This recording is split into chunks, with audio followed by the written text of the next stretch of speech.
Bismillahirrahmanirrahim. Insyaallah yang akan kita baca adalah syurutu qabulil amal. Syarat diterimanya amal. Bagi yang bawa bukunya silahkan dibuka di bab tentang syurut qabulil amal. Syarat diterimanya amal. Nah,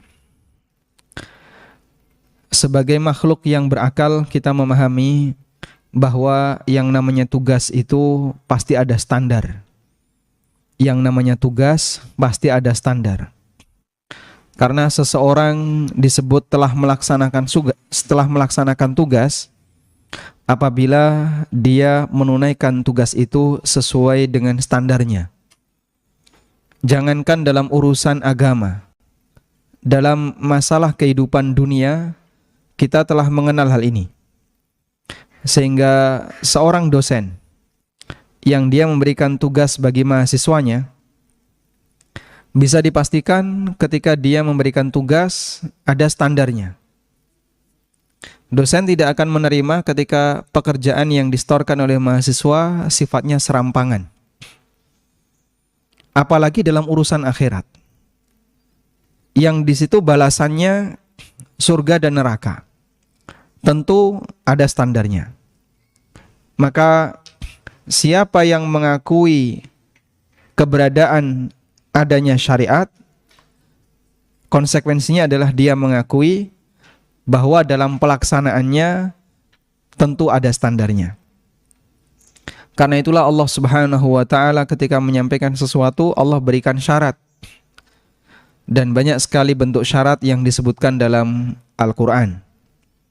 Misalnya kalimat in kuntum, jika kalian, in kuntum, dan seterusnya. Yang itu menunjukkan bagian dari keberadaan syarat. Kemudian bagaimana syarat diterimanya amal untuk urusan akhirat? Standarnya adalah dalil. Karena kita bisa mengetahui amal itu diterima oleh Allah Ta'ala adalah melalui dalil. Sebab tidak ada orang yang bisa mengetahui kehendak Allah kecuali berdasarkan keterangan dari dalil. Kehendak Allah ada dua. Ada kehendak yang sama sekali tidak diketahui oleh hamba. Itulah kehendak Allah yang berkaitan dengan masalah takdir. Kita tidak tahu nanti Allah berkehendak apa. Kita tidak tahu sejam lagi Allah berkehendak apa. Sehingga untuk kehendak yang sifatnya takdiri, manusia sama sekali tidak mengetahuinya. Yang kedua adalah kehendak yang bentuknya syar'i. Kehendak syar'i adalah kehendak yang berkaitan dengan perintah dan larangan. Dan kita bisa mengetahui kehendak syar'i melalui bimbingan yang diberikan oleh Allah Subhanahu wa taala. Untuk kehendak takdir Allah rahasiakan. Tidak ada makhluk satupun yang ngerti. Nanti terjadi apa, besok terjadi apa, kita tidak tahu. Allah tegaskan dalam Al-Quran, wa ma tadri nafsun madza taksibu ghada. Dan jiwa tidak mengetahui apa yang akan dia lakukan besok. Sehingga untuk kehendak takdir, manusia tidak dituntut untuk belajar. Cuman ada sebagian orang yang nakal, masalah takdir dipelajari.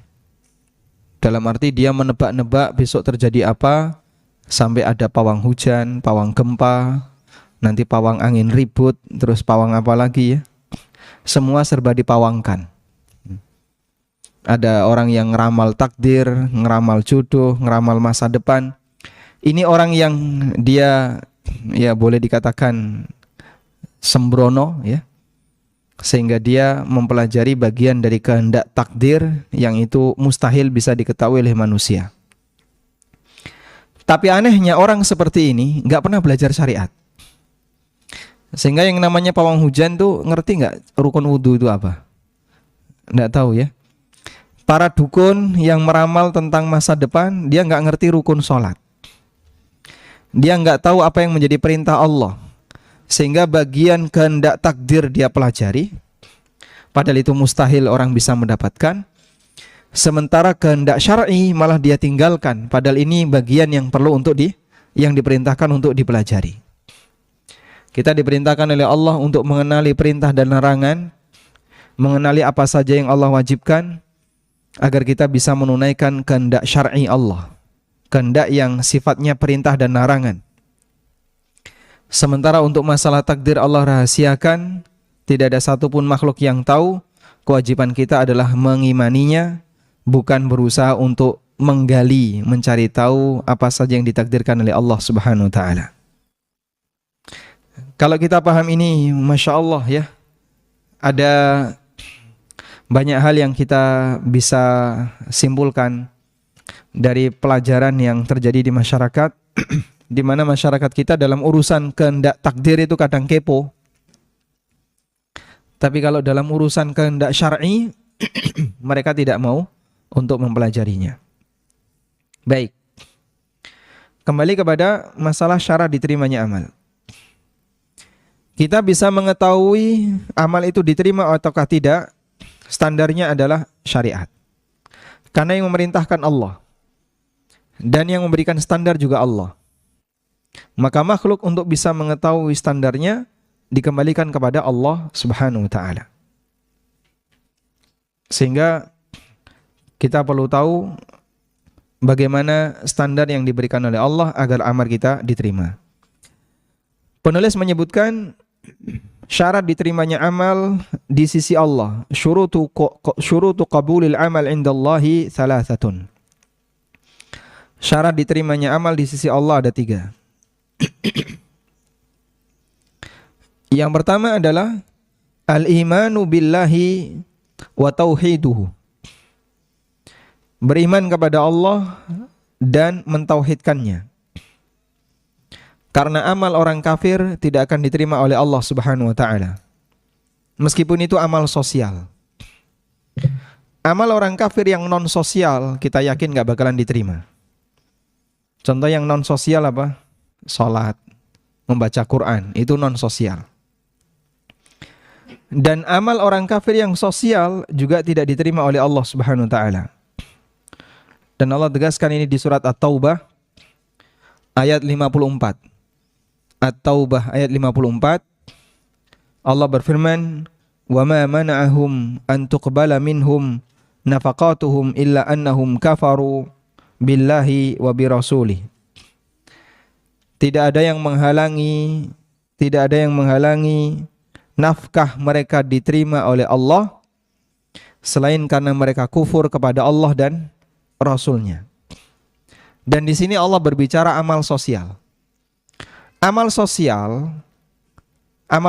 bisa jadi tanpa bimbingan wahyu sekalipun orang bisa paham. Orang kafir ngerti yang namanya menyantuni anak yatim itu kebaikan. Orang kafir juga ngerti membantu orang miskin itu kebaikan. Sehingga seluruh tindakan kegiatan sosial, filantropi yang mereka lakukan, mereka tahu itu kebaikan. Ya, terlepas dari keberadaan niat yang ada pada diri mereka. Padahal mereka nggak pernah belajar syariat. Tapi yang namanya amal sosial, baik muslim maupun kafir, mereka semua bisa memahaminya. Namun tidak ada manusia yang bisa memahami amal non sosial seperti sholat, puasa, membaca Quran dan seterusnya kecuali orang yang belajar agama. Kalau dia nggak belajar agama, dia nggak bakalan ngerti amal seperti ini. Baik, jika amal yang sifatnya sosial, yang di situ orang tidak butuh bimbingan wahyu untuk melakukannya, karena bagian dari insting manusia, dia bisa berbuat baik kepada orang lain. Jika amal yang sifatnya sosial, yang tidak perlu bimbingan wahyu, ketika dilakukan oleh orang kafir ditolak oleh Allah, apalagi amal yang sifatnya non sosial. Paham ya? Baik. Makanya pertanyaan sebagian orang, kalau ada orang kafir yang berbuat baik dalam bentuk dia menyantuni orang yang tidak mampu, apakah amalnya diterima? Al-Quran mengatakan tidak diterima. Lalu kok bisa? Ya terserah, Al-Quran mengatakan seperti itu. Dan yang menentukan diterima dan tidak adalah Allah, bukan kita. Maka kita tidak punya hak untuk menolak ataupun protes, sebab Allah yang menentukannya. Syarat yang pertama adalah beriman kepada Allah dan mentauhidkan Allah. Allah Ta'ala berfirman, Innal ladzina amanu wa amilus salihati kanat lahum jannatul firdausi nuzula.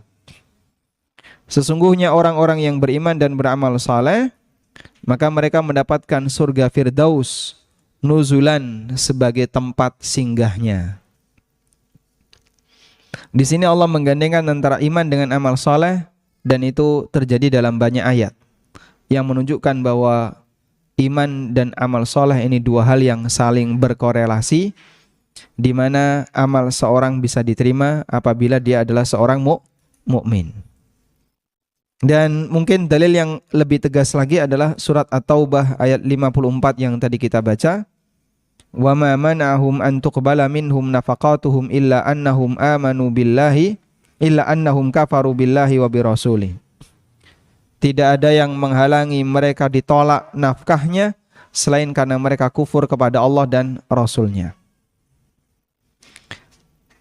Kemudian dalil bahwasanya di antara syarat amal yang diterima adalah harus mentauhidkan Allah, adalah firman Allah Ta'ala, وَلَقَدْ أُوخِيَ إِلَيْكَ وَإِلَى الَّذِينَ مِنْ قَبْلِكَ لَإِنْ أَشْرَكْتَ لَيَحْبَطَنَّ عَمَلُكَ وَلَتَكُونَنَّ مِنَ الْخَاسِرِينَ.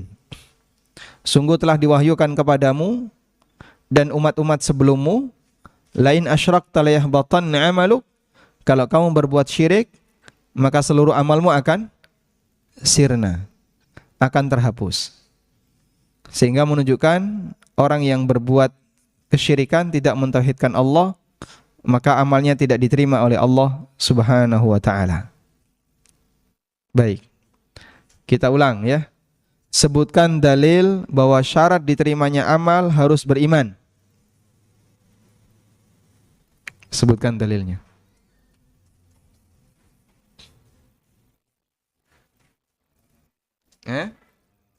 Surat Al-Kahfi. Dalil yang lain? At-Taubah ayat 54. Sebutkan dalil bahwa syarat amal harus mentauhidkan Allah.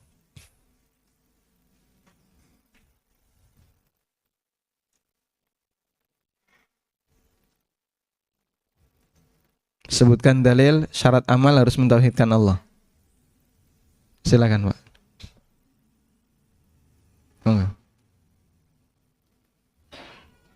Apa dalilnya?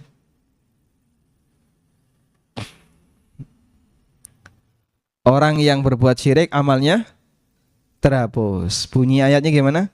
La in asyrakta la yahanna amaluka. Kalau kau berbuat syirik, maka seluruh amalmu akan terhapus. Dipahami insyaallah? Baik, enggak ada di buku ya. Silakan Anda tambahkan. Allah Subhanahu wa ta'ala mensyaratkan agar amal itu diterima adalah tidak boleh dicampuri dengan kesyirikan. Sebagaimana yang Allah sebutkan di surat Az-Zumar ayat 65. Wa laqad uhiya ilaika wa ilal ladzina min qablika la in asyrakta la yahbatanna amaluka. Sungguh aku telah wahyukan kepadamu dan kepada para rasul sebelummu, kalau kau berbuat syirik, maka seluruh amalmu terhapus. Az-Zumar ayat 65. Baik. Wa qala an-nabiy sallallahu alaihi wasallam, dan Nabi sallallahu alaihi wasallam bersabda, "Qul amantu billahi tsumma istaqim." Ucapkan aku beriman kepada Allah, lalu istiqomahlah dalam beramal. Rawahu Muslim, hadis riwayat Muslim. Sehingga syarat untuk bisa disebut sebagai orang yang istiqomah dalam beramal adalah dia beriman terlebih dahulu. Walhamdulillah. Cukup insyaallah. Baik, kita beralih ke syarat yang kedua. Syarat yang kedua adalah ikhlas. Bentuk ikhlas adalah beramal untuk Allah semata, tidak diiringi dengan riya atau sum'ah, mencari perhatian atau yang lainnya, termasuk keinginan duniawi. Dan Allah Subhanahu wa taala berfirman, "Fa'budillaha mukhlishan lahuddin." Sembahlah Allah dengan mengikhlaskan untuknya ad-dina, bentuk ketaatan. Mukhlishan lahuddin, lafaz seperti ini dalam Al-Quran cukup banyak. Mukhlishan lahuddin, mengikhlaskan agama untuknya. Apa yang dimaksud dengan mukhlishan lahuddin, mengikhlaskan agama untuknya? Ayat seperti ini banyak di Al-Quran, di Al-A'raf ayat 29. Wad'uhu mukhlishina lahuddin. Kemudian di surat Yunus ayat 22. Annahum ukhita bihim da'awullaha mukhlishina lahuddin. Kemudian firman Allah di surat Al-Ankabut ayat 65. Fa idza raqibu fil fulki da'awullaha mukhlishina lahuddin. Juga di surat Luqman ayat 32. Wa idza ghasyiyahum maujun kadzulali da'awullaha mukhlishina lahuddin. Kemudian di surat Az-Zumar ayat yang kedua, fa'budillaha mukhlishan lahuddin.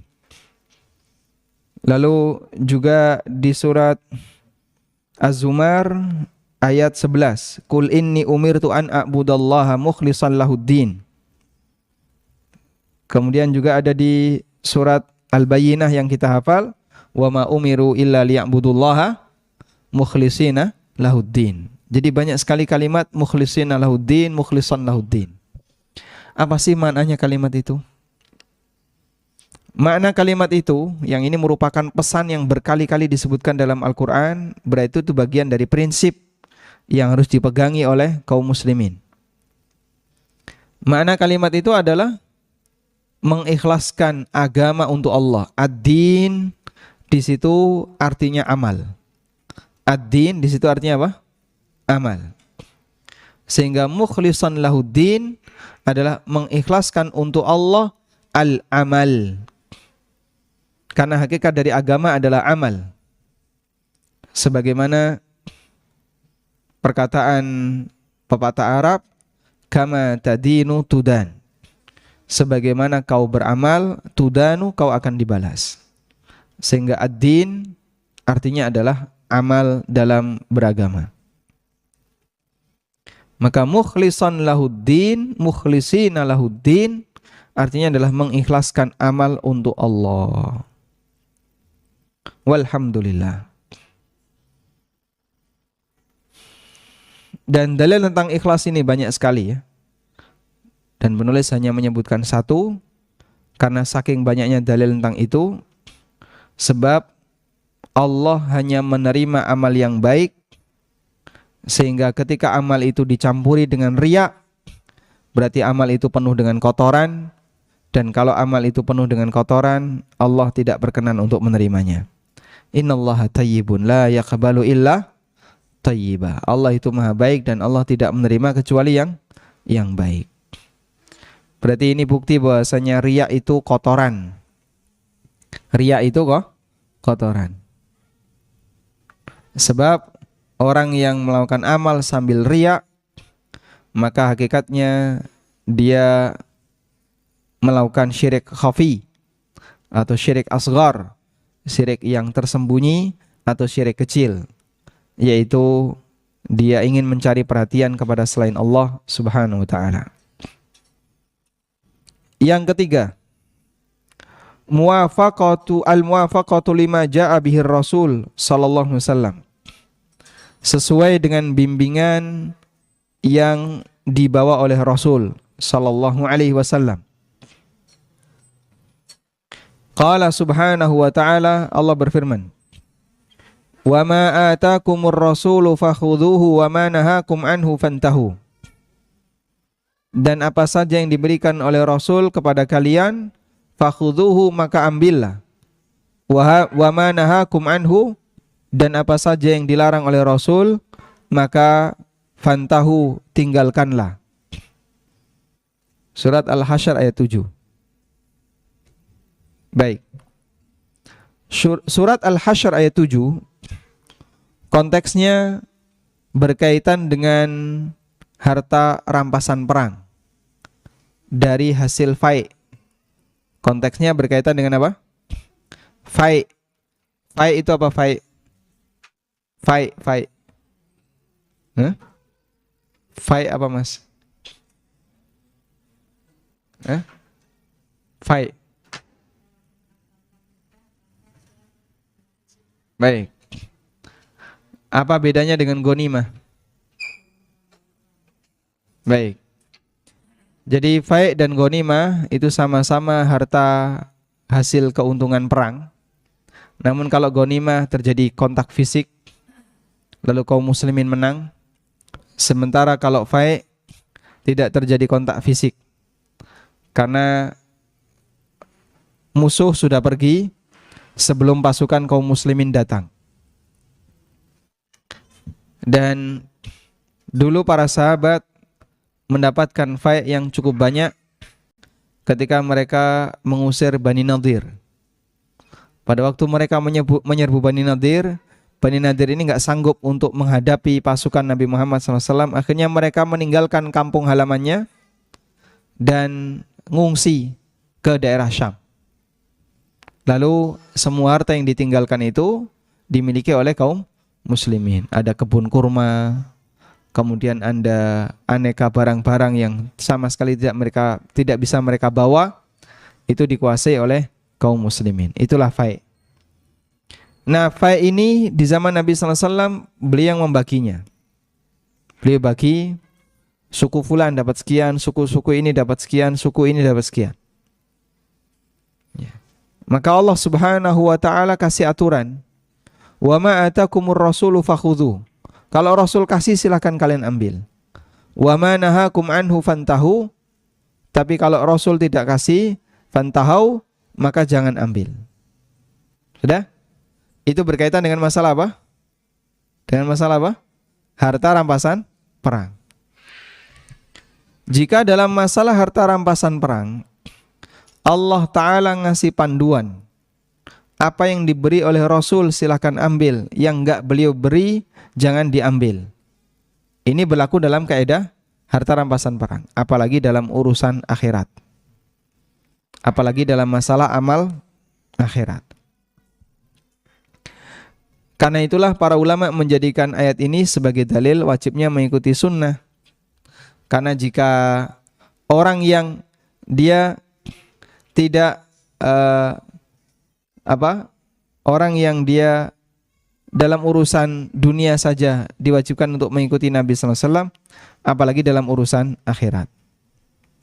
Wa qala sallallahu alaihi wasallam, dan Nabi sallallahu alaihi wasallam juga bersabda, man amila amalan laisa alaihi amruna fahuwa raddun. Barang siapa yang melakukan satu amal yang itu bukan bagian dari ketetapanku, maka amal itu tertolak. Walhamdulillah. Baik. Pertanyaannya, sebutkan syarat diterimanya amal.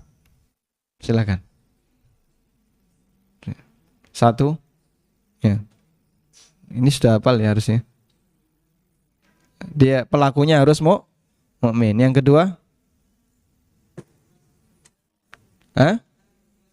Ikhlas dan tidak riya. Yang ketiga? Sesuai dengan bimbingan Nabi sallallahu alaihi wasallam. Kalau orang beramal dan dia sudah memenuhi tiga ini, maka amalnya berpeluang untuk diterima oleh Allah Subhanahu wa taala. Baik. Nah, terkait syarat amal itu ada dua.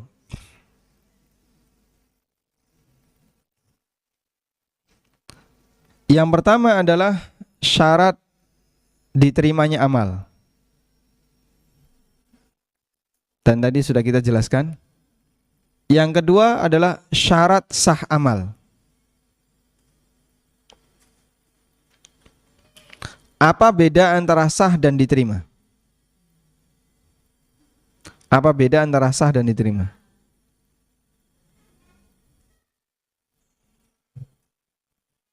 Apa bedanya antara sah dan diterima?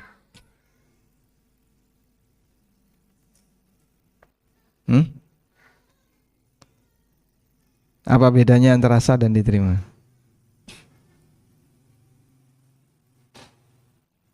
Kalau bunyi qabil tu itu sah atau diterima?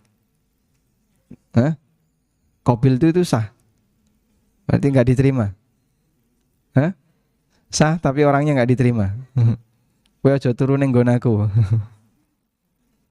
Kalau bedanya antara sah dan diterima apa, Pak? Hah? Kalau diterima pasti sah.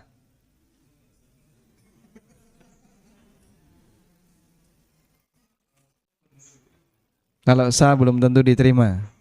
Baik itu umum dan khusus ya. Terus dilihat dari hakikatnya, perbedaan antara sah itu kan bicara konsekuensi ya. Itu bicara konsekuensi. Perbedaan antara sah dan diterima apa? Gimana? Perbedaan antara sah dan diterima. Masya Allah. Baru datang langsung bisa jawab, insya Allah. Boleh pakai bahasa hukum. Kalau sah,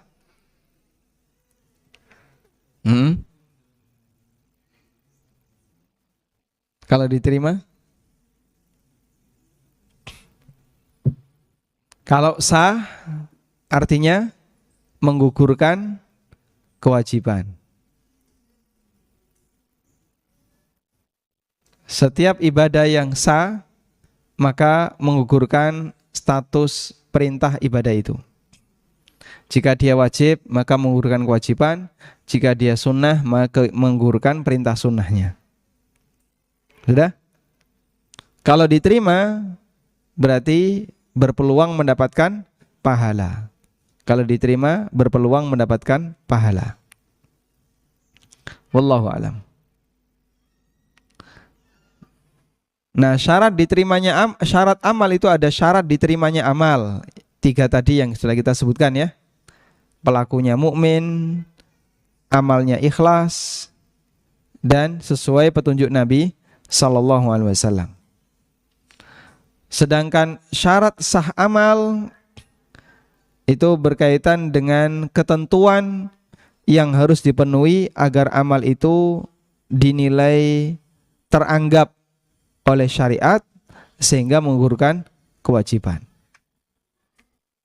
Bisa enggak ada orang yang ikhlas lillahi ta'ala tapi amalnya tidak sah? Bisa enggak? Sangat bisa. Contohnya gimana, Pak? Hah? Amal bid'ah. Amal yang ikhlas sesuai sunnah, pelakunya mukmin tapi tidak sah.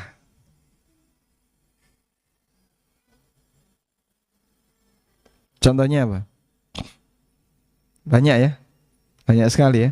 Ada orang ketika mulai sholat dia ikhlas lillahi ta'ala. Dia kerjakan sholat sesuai sunnah. Dan dia seorang mukmin yang baik. Begitu mau tasyahud ngentut. Bagaimana amalnya? Batal, gitu ya. Karena dia melakukan pembatal amal. Paham di sini? Insya Allah paham ya. Sehingga kita bicara tentang syarat sah amal, tentang syarat diterimanya amal. Sedangkan syarat sah itu dibahas dalam kajian masalah akidah, masalah fikih. Dan ini lebih kepada kajian akidah. Tayyib. Selanjutnya ada syarat kesempurnaan amal. Ada syarat kesempurnaan amal. Syartu tamamil amal. Syarat kesempurnaan amal. Amal disebut sempurna apabila dia dilakukan dengan sungguh-sungguh, dan bersegera. Serius. Amal menjadi lebih sempurna jika dilakukan dengan sungguh-sungguh. Dan satu lagi apa tadi? Segera. Apa bedanya? Kalau segera, dia tidak nunda-nunda waktu. Ya jelas. Dan itu Allah perintahkan dalam Al-Quran. Wasari'u ila maghfirati min rabbikum. Bersegeralah kalian untuk mendapatkan Rabb kalian. Untuk mendapatkan rahmat dari Rabb, mendapatkan maghfirah dari Rabb kalian.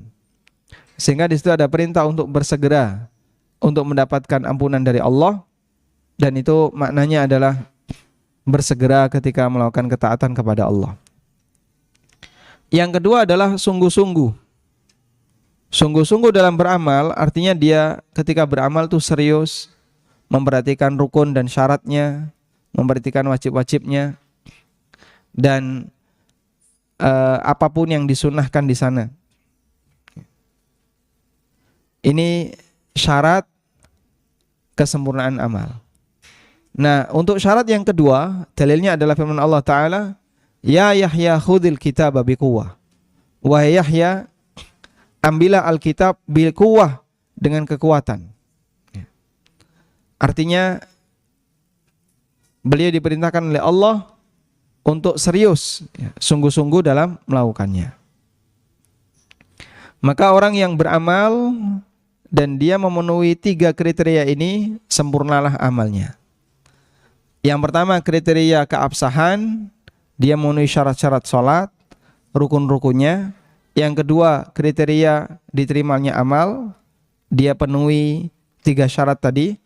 Yang keempat adalah yang keempat apa? Yang ketiga apa? Kriteria kesempurnaan amal dengan melakukannya secara sungguh-sungguh dan segera dalam melakukannya. Wallahu a'lam.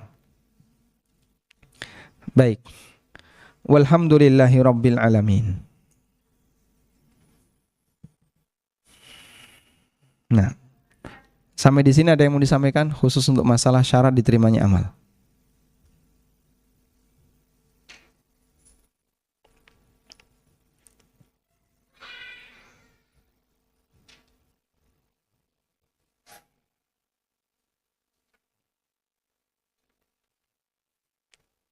Ada? Tidak ada? Baik. Kita akan lanjutkan pembahasan berikutnya adalah asyirkul akbar. Syirik besar.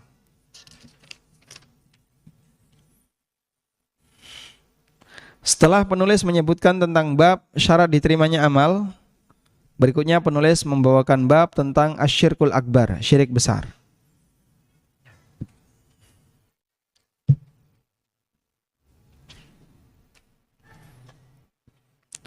Ada keterangan yang disampaikan oleh sebagian ulama seperti Asy-Syaukani dan yang lainnya.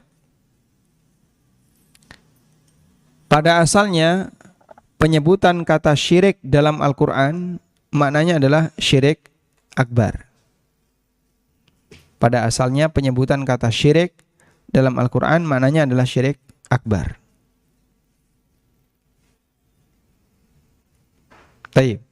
Karena itulah beliau memahami setiap kata orang yang menyekutukan Allah maksudnya adalah dia melakukan syirik akbar. Dan syirik akbar adalah dosa yang paling besar di sisi Allah. Ma huwa a'dhamudz dzambi indallah. Apa dosa yang paling besar di sisi Allah? Jawabannya adalah asyirkul akbar. Dalilnya adalah firman Allah Ta'ala, Ya bunayya la tusyrik billah, inna syirka la zulmun adzim. Wahai putraku, janganlah kalian menyekutukan Allah, sesungguhnya syirik adalah kezaliman yang besar. Sesungguhnya syirik adalah kezaliman yang besar. Allah sebut syirik sebagai kezaliman yang besar. Kenapa? Kenapa syirik merupakan kezaliman yang besar? Karena objeknya adalah, bentuknya adalah pelanggaran terhadap hak Allah Subhanahu wa taala. Dan hak yang paling tinggi adalah hak Allah Subhanahu wa taala. Wallahu a'lam. Walamma su'ila Rasulullah sallallahu alaihi wasallam, dan ketika Rasulullah sallallahu alaihi wasallam ditanya, ayyu dzambi a'dzam, dosa apakah yang paling besar? Qala, jawab Nabi sallallahu alaihi wasallam, taj'alu lillahi niddan wa huwa khalaqaka. Engkau menjadikan sekutu untuk Allah padahal Dia yang menciptakanmu. Dan an-nid di situ maknanya adalah asyirik, muttafaqun alaih, hadis riwayat Bukhari Muslim. Nah, sehingga Allah sebut, Nabi SAW menyebut dosa yang paling besar adalah menjadikan sekutu untuk Allah Ta'ala. Karena orang yang berbuat syirik, maka berarti dia sama sekali hilang pengagungannya kepada Allah. Semua yang Allah kasihkan kepadanya tidak direspon dengan beribadah hanya kepada Allah Subhanahu wa Ta'ala semata. Wallahu ta'ala alam. Walhamdulillahi rabbil alamin. Mungkin demikian yang bisa kita sampaikan sebagai muqaddimah. Semoga bermanfaat. Dan insyaallah di kesempatan berikutnya nanti penulis akan menyebutkan ya tentang contoh-contoh syirik akbar yang ada di masyarakat. Demikian, wassallallahu ala nabiyyina Muhammadin wa ala alihi wa sahbihi wasallam. Nah.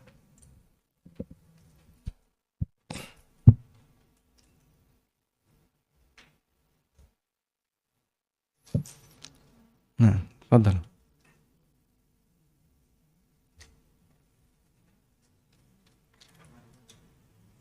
Fadhal. Silakan.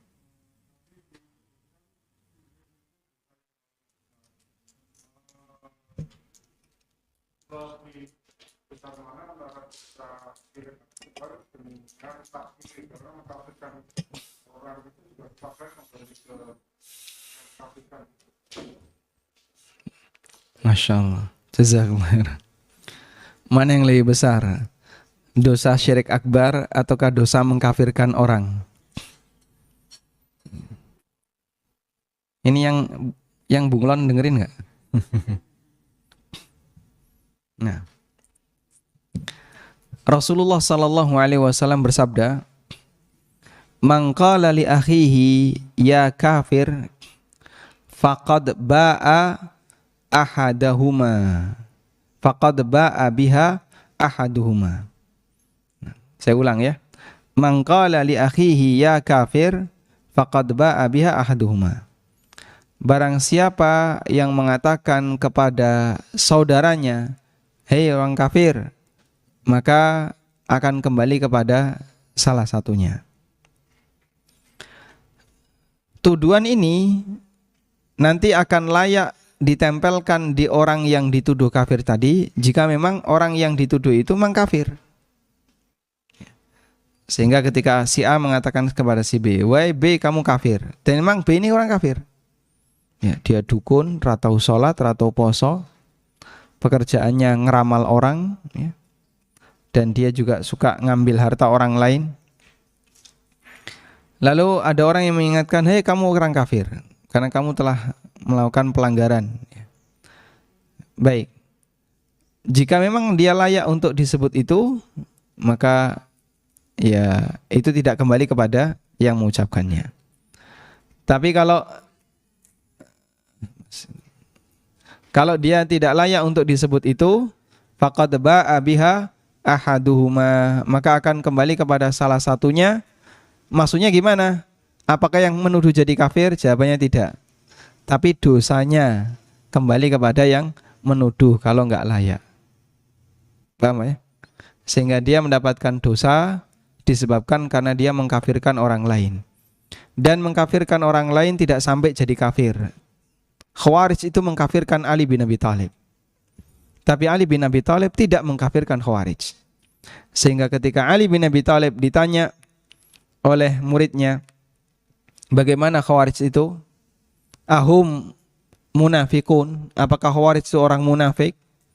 Lalu jawab Ali bin Abi Thalib, orang munafik itu orang pemalas dalam sholat. Ya. Innal munafikina idza qamu ila sholati qamu kusala la yadhkurunallaha illa qalila. Padahal orang Khawarij itu rajin banget ketika beribadah. Ahum kuffar, lalu ditanya lagi, terus mereka ini kafir enggak? Kata Ali bin Abi Thalib, bal minal kufri farru. Mereka itu lari banget dari kekufuran. Makanya sampai saling mengkufurkan, saling mengkafirkan itu karena dia lari dari kekafiran. Lalu siapakah mereka? Kemudian Ali bin Abi Thalib mengatakan, hum ikhwanuna alladzina baghaw alaina. Mereka adalah saudara kita yang bertindak melampaui batas kepada kita. Sehingga Khawarij disebut oleh Nabi SAW sebagai orang yang melampaui batas, disebut oleh Ali bin Abi Thalib disebut orang yang melampaui batas dan tidak sampai keluar dari Islam. Maka makna man qala li akhihi, siapa yang mengatakan kepada saudaranya sama mukmin ya kafir, kembali kepada salah satunya maksudnya adalah dosanya, bukan dia jadi keluar dari Islam. Paham insyaallah ya? Alhamdulillah.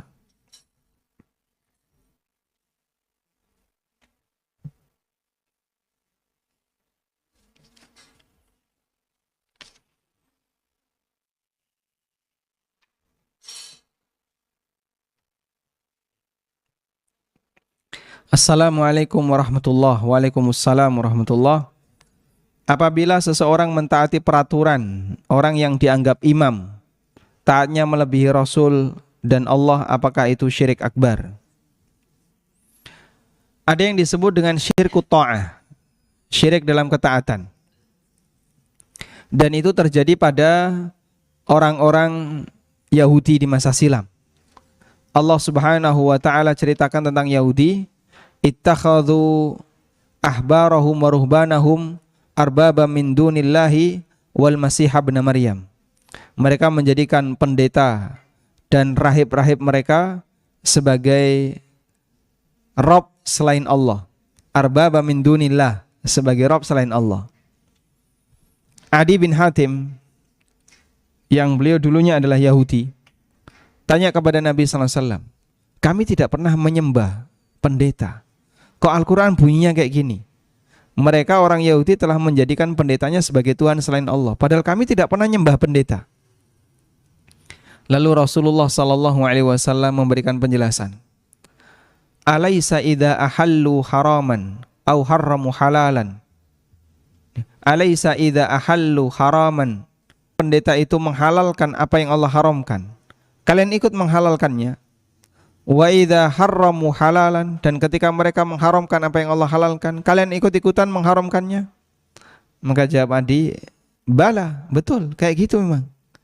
Tilka ibadatuhum lahum. Itulah bentuk kesyirikan yang dilakukan oleh orang Yahudi kepada rahibnya. Itulah bentuk ibadah Yahudi kepada pendetanya.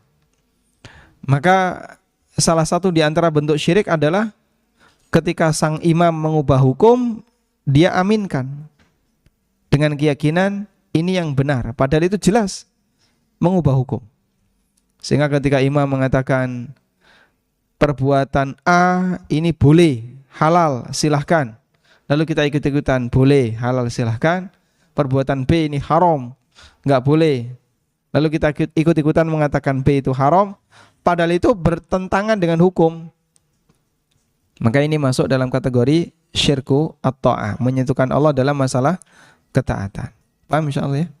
Sehingga dia berstatus sebagai syirku ta'ah jika ketundukan dia kepada imam ini pada masalah yang bertolak belakang dengan syariat Islam, lalu dia ikuti.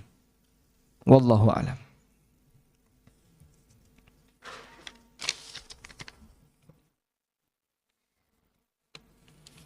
Apakah kita beramal soleh dengan sedekah dan orang yang kita beri sedekah adalah seorang ahli bid'ah? Apakah amalan sedekah kita diterima? Insya Allah diterima apabila sedekah itu tidak mendukung kegiatan yang dia lakukan yang tidak sesuai syariat. Sehingga insya Allah Anda tetap dapat pahala. Dan contoh kegiatan yang tidak sesuai syariat, ya, misalnya dia melakukan amalan-amalan tertentu yang tidak ada dalilnya. Jika Anda berikan sumbangan untuk fasilitas hidupnya, misalnya untuk makan, untuk kendaraan, itu kan tidak ada hubungannya dengan amalnya, maka insya Allah tidak masalah. Tapi kalau nyumbangnya pada saat kegiatan amal yang dia lakukan, nah ini hukumnya tidak diperbolehkan. Wallahu a'lam. Jadi memberikan sumbangan kepada muslim maupun non-muslim hukumnya boleh ya. Apalagi kepada sesama muslim meskipun dia tidak memiliki manhaj ahlussunnah, suka melakukan praktek yang tidak dianjurkan Nabi Sallallahu Alaihi Wasallam, tapi dia tetap muslim. Assalamualaikum. Waalaikumsalam. Bagaimana dengan orang yang beramal tapi akidahnya menyimpang? Apakah amalnya akan diterima oleh Allah? Tergantung jenis penyimpangan akidahnya. Jika penyimpangan akidahnya menyebabkan dia keluar dari Islam, maka amalnya tidak diterima oleh Allah. Jika penyimpangan akidahnya tidak sampai menyebabkan pelakunya keluar dari Islam, maka insya Allah dia masih mukmin. Dan selama dia mukmin, amalnya berpeluang untuk diterima oleh Allah Subhanahu wa taala. Wallahu a'lam.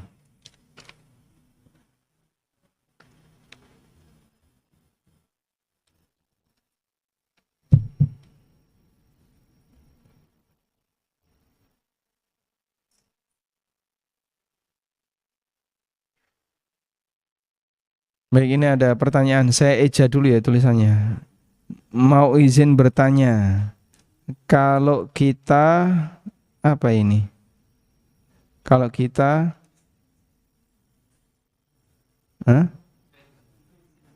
apakah harus seizin pasangan suami istri? Bagaimana hukumnya jika kita apa ini?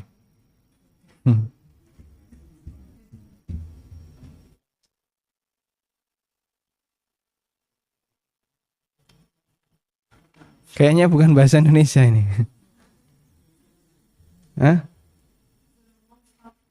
Surokoh.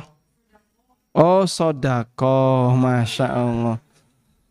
Ini Masya Allah. Wangel gitu. Sodakoh. Apakah kita sedekah harus izin pasangan, izin suami atau izin istri? Kalau suami mau sedekah, izin istrinya dulu. Kalau istri mau sedekah, izin suaminya dulu. Bagaimana hukumnya jika kita sedekah tanpa izin pasangan? Dalam Islam, kepemilikan itu dihargai. Kepemilikan itu dihargai. Sehingga apa yang jadi milik suami ya milik suami, istri tidak berhak untuk memilikinya. Apa yang menjadi milik istri adalah milik istri dan suami tidak berhak untuk memilikinya. Dan orang boleh untuk melakukan amal terhadap harta dia sendiri tanpa harus minta izin orang lain. Orang boleh beramal dengan hartanya tanpa harus minta izin kepada orang lain. Karena itu, bolehkah seorang suami sedekah tanpa izin istri? Boleh enggak, Pak? Boleh. Bapak-bapak sepakat boleh ya. Sekarang bolehkah istri sedekah tanpa izin suami? Boleh nggak, Pak? Nggak boleh. Bapak sepakat nggak boleh ya. Oh, jawabannya kok tergantung sing suami ya. Nah. Apabila suami sedekah dan itu pakai uang pribadinya, maka istri tidak punya hak untuk menolak. Sehingga izin nggak izin, ya istri tidak punya hak untuk menolak. Apabila istri sedekah dengan menggunakan uang suaminya, maka istri wajib minta izin. Apabila istri sedekah dengan uang pribadinya, apakah harus minta izin? Ulama beda pendapat. Dan pendapat yang lebih kuat, tidak harus minta izin. Dengan dalil, pada waktu Nabi SAW, beliau memberikan khutbah Id kepada para sahabat, lalu seusai itu beliau turun mendekat kepada sahabat jamaah sahabiyat, jamaah wanita. Kemudian Nabi SAW menyampaikan peringatan kepada mereka, ya ma'syaran nisa tasaddaqna fa inni ra'aitukunna aktsara ahlin nar. Wahai para wanita, rajinlah sedekah, karena aku lihat kalian ini kebanyakan penduduk neraka. Lalu mereka bersedekah ditampani sama Bilal. Bilal jadi orang dulu kan pakaiannya itu kayak orang ikhram dia. Nah, bagian kain atasannya itu dipakai untuk nampung. Ada yang ngelempar cincin, ada yang ngelempar kalung, ada yang ngelempar gelang, ada yang ngelempar anting. Masya Allah, sahabat itu ketika sedekah bukan 20.000 kan? Kotak infak kencelengan lewat ya, 500 rupiah. Nah, kabeh tonggone do krungu. Tapi yang dilempar itu emas langsung. Ya. Dulu kan ngelempar gitu Pak ya? Iya Pak. Dulu ada kayak gitu. Ada. Sekarang kok nggak lagi Pak? Oh, wis ana kotake ya rasanya. Masya Allah ya. Baik. Wallahu alam. Jadi kalau uang pribadi insya Allah boleh tanpa harus minta izin. Tapi kalau uangnya suami harus minta izin. Wallahu alam. Baik, demikian yang bisa kita sampaikan. Semoga bermanfaat. Wassallallahu ala nabiyyina Muhammadin wa ala alihi wa sahbihi wasallam. Wa akhiru da'wana anil hamdulillahi rabbil alamin. Subhanakallahumma wa bihamdika asyhadu an la ilaha illa anta astaghfiruka wa atubu ilaik. Wassalamualaikum warahmatullahi wabarakatuh.